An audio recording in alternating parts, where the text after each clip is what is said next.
Hello, everybody. Welcome to the Buckeye Weekly Podcast. I'm Tony Gerdeman here, as always, with Tom Orr. Tom, how's it going?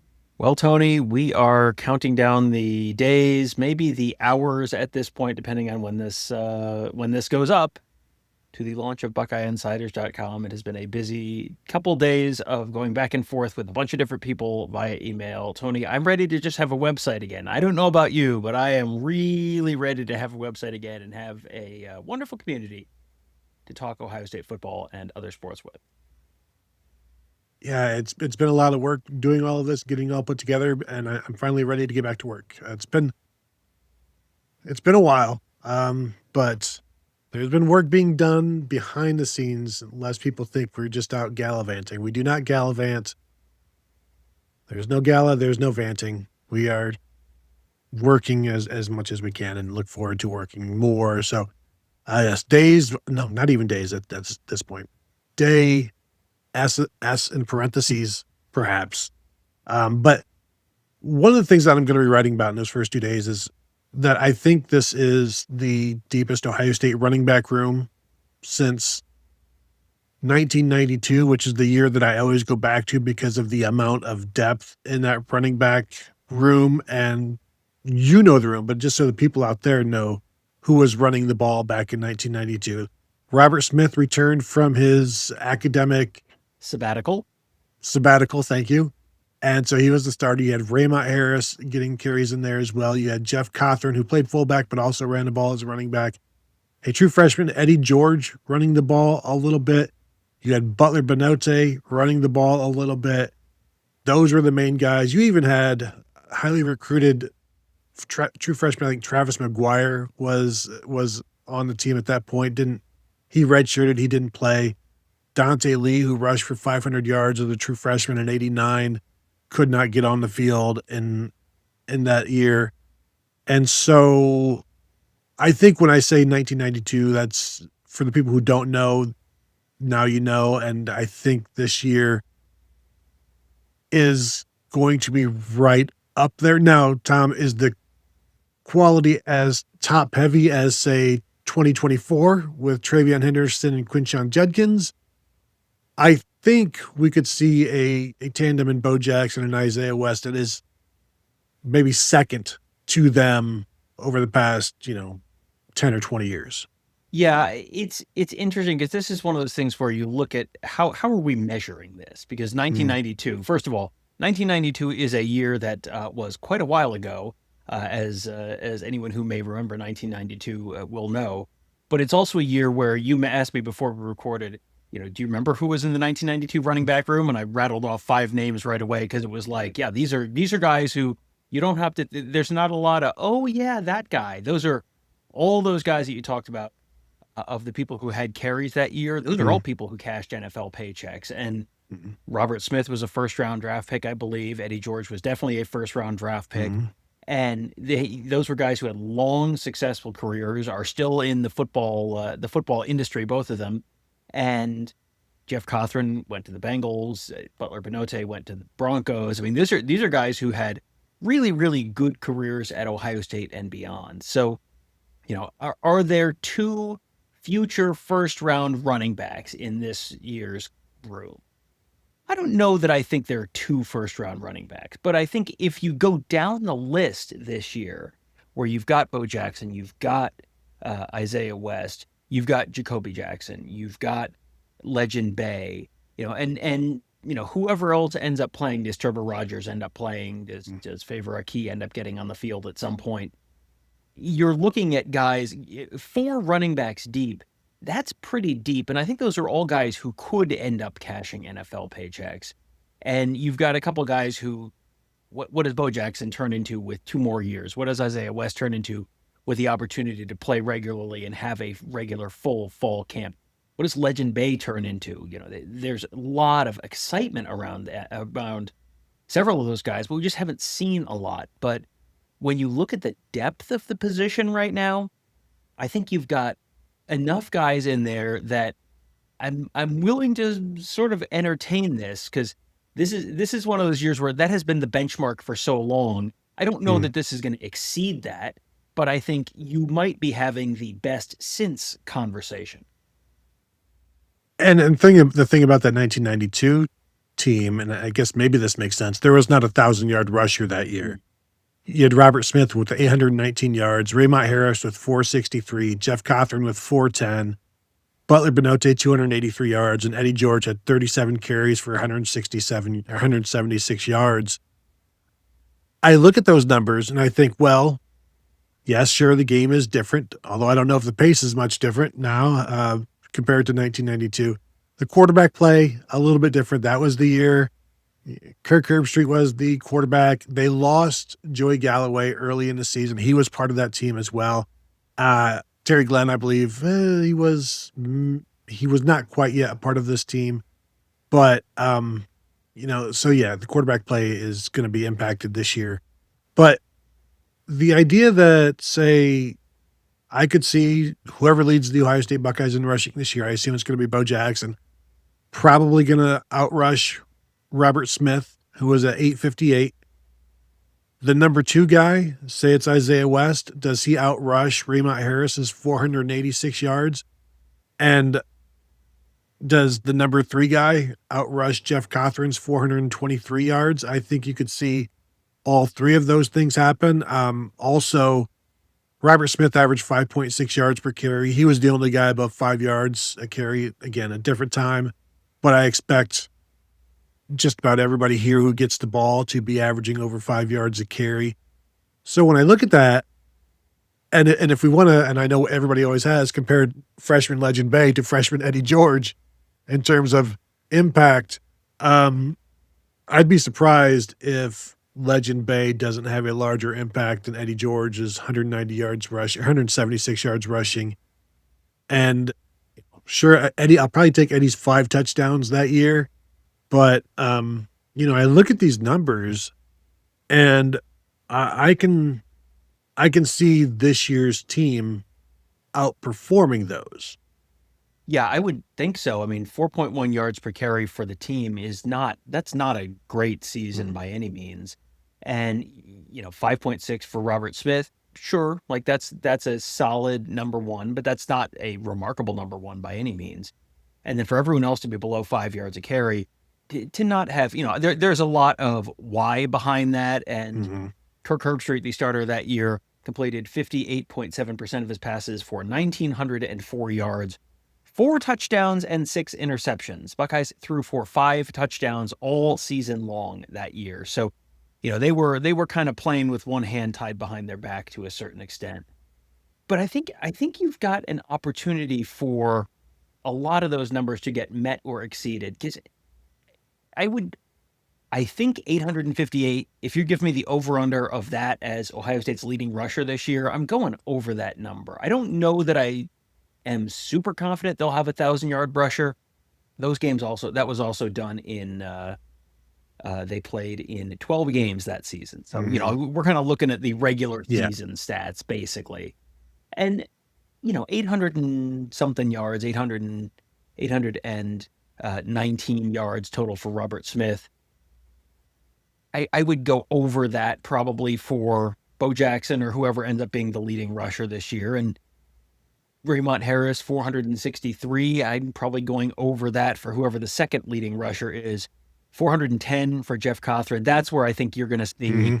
That's where it's like, all right, if the third leading rusher has that many yards, that would be pretty surprising to me. And if they do, then one or both of the guys above that probably does not hit their benchmark. But looking at like a Legend Bay as a true freshman is a really interesting comp for Eddie George because 37 carries, 176 yards, 4.8 yards per carry, 5 touchdowns. I would just about bet the house on him going over 4.8 yards per carry, but 5 touchdowns, man, that's a lot of touchdowns. And if you scroll down on the stat sheet to the scoring, Tim Williams, the kicker, was the leading scorer that year. 16 for 29 on field goal attempts, which, boy, that will curl your toes as a special teams aficionado. And Robert Smith, 10 touchdowns. Eddie George and Raymont Harris, second on the team, tied with 5 touchdowns. That is for a season, not a month. So, as you said, it is it has become a very different football, a very different football team, very different structure and of what this team's going to look like. But yeah, I think those are actually decent numbers, I think, for what the running back numbers could look like. Tim Williams had a strong leg, but not to digress too much, but 7 of 10 from under 30 yards, 6 of 10 from 30 to 39, 2 of 6 from 40 to 49, 1 of 3 from 50 plus. The fact that they tried 3 50-yard field goals, including a 56-yarder against Michigan, knowing that he's hitting 333 on anything longer than 40 yards, and you're like, whatever, we got to get points somehow. And boy, that was kind of a microcosm of the entire offense there. But that still doesn't taint the level of talent and the depth at the running back position. And I think that's one of the interesting things is that you think of how deep that room was, and you forgive everything else because of the talent that was there.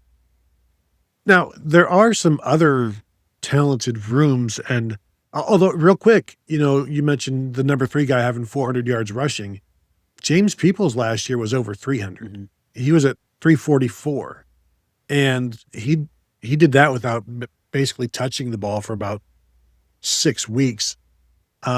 So I think there's some room there. And like Isaiah West had over 300 yards rushing, and he didn't exist for like the first half of the season. So there's some opportunities, especially when the quarterback isn't taking much of those rushing yards, like you will see over the past 20 years of Ohio State running backs and quarterbacks. But the 2024 Travion Quinshawn, that's James Peoples and Sam Williams-Dixon.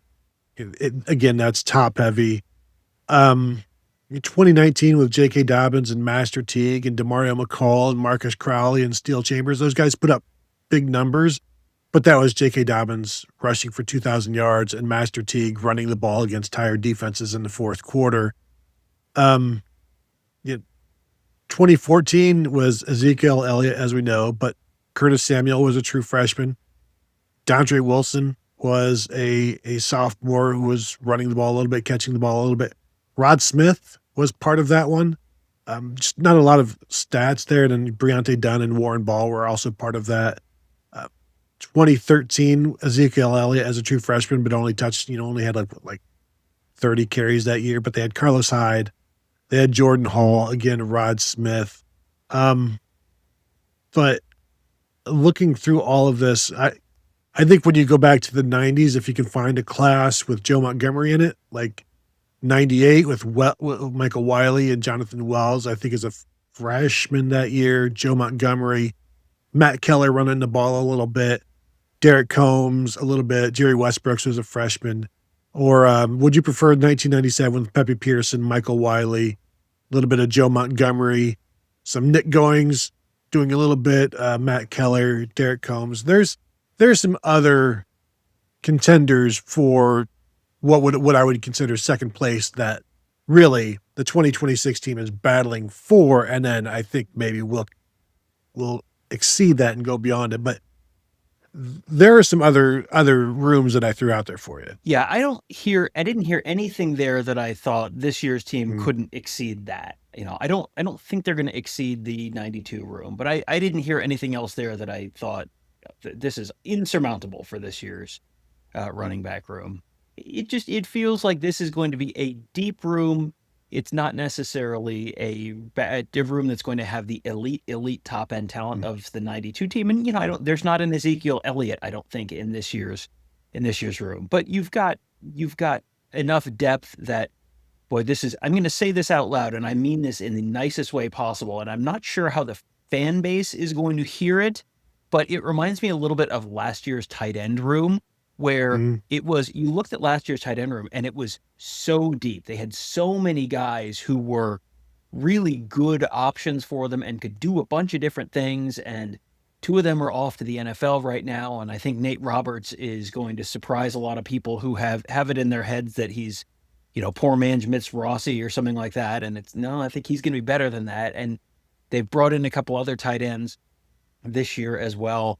But I think it's sort of similar to that, where you've got so much depth, and there's not the future top 5 NFL draft pick that you had. I don't remember exactly where Eddie got drafted, but I know it was top 10-ish, I think, by the Houston. 14. Was it? Okay, well, there you go. So top half of the first round.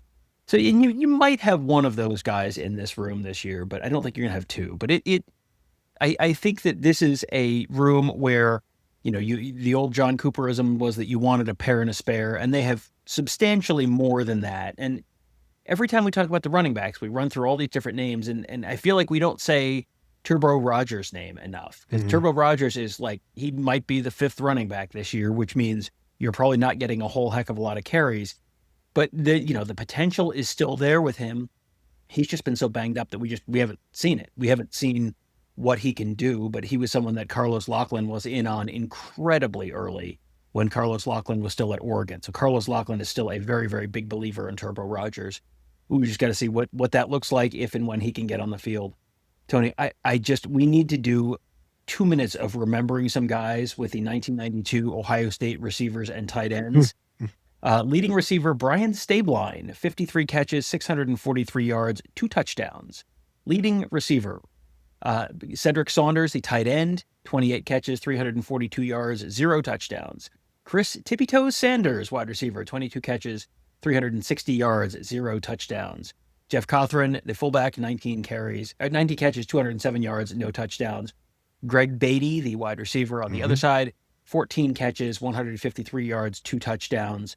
Then Robert Smith, Alan DeGraffenreid, Butler By'not'e, Joey Galloway, DJ Jones, Raymont Harris, and Tony, the only other person to catch a touchdown on that team all season, in addition to Brian Stabline and Greg Beatty, was Joe Metzger, who, according to the media guide, entered the season as the number 1 tight end, had not caught a pass before that season. He caught 1 pass for 2 yards in his career, but did score a touchdown. So there you go, your Joe Metzger update for the show. Basically the Mike Vrabel of tight ends, in terms of all he does is catch touchdowns, or I guess the Chris Carter, if you will. Real quick on these running back rooms. So Robert Smith, Raymont Harris, Eddie George all rushed for 1,000 yards in a season in the NFL. Travion Henderson and Quinshon Judkins were both over 800. They will probably get there. The 2013 team, you've got Carlos Hyde and Ezekiel Elliott. They have both done that. But really, that's going to be about it.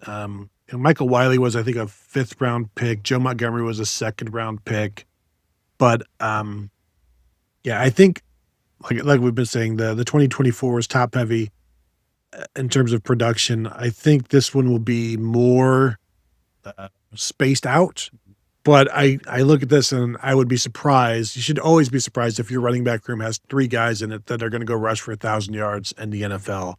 I will go ahead and admit that. In fact, we should probably think about, was the 2021 receiver room probably the greatest position room in Ohio State history, because they, just based on their NFL production, you can look and say, well, how many 1,000-yard receivers did they have there? But I don't know. Those are some of our thoughts. Go ahead and if you're watching on YouTube, go ahead and throw your thoughts in. Do you think this year's running back room can best Robert Smith, Raymont Harris, Eddie George, Jeff Cothran, Butler By'not'e, 5 guys who spent time in the NFL and did a pretty darn good job doing that? Maybe it's too soon to say no. I'll say that. But if you could go ahead and hit the thumbs up, subscribe to the channel. If you've not yet done that, please subscribe to the channel. It's a great way to help us.